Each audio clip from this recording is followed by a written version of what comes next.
जबान नहीं चला सकते लेकिन हाथ खूब चलते हैं। एबटाबाद में समाज से महरूम 3 दर्जी बहुत मशहूर हैं, जिनके पास दूर दूर से लोग कपड़े सिलाई कराने आते हैं। रिपोर्ट कर रहे हैं राशिद खान। यह है एबटाबाद का दर्जी खाना। यहाँ काम करने वाले 3 दोस्त ना सुन सकते हैं ना बोल सकते हैं,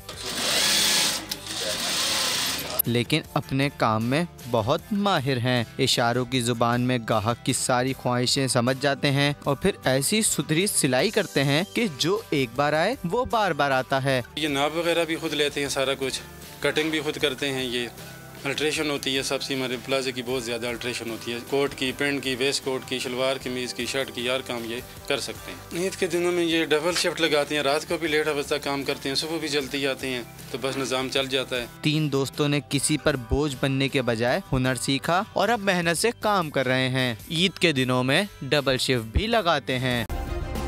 सब्सक्राइब करें और बेल दबाएं ताकि कोई खबर रह न जाए।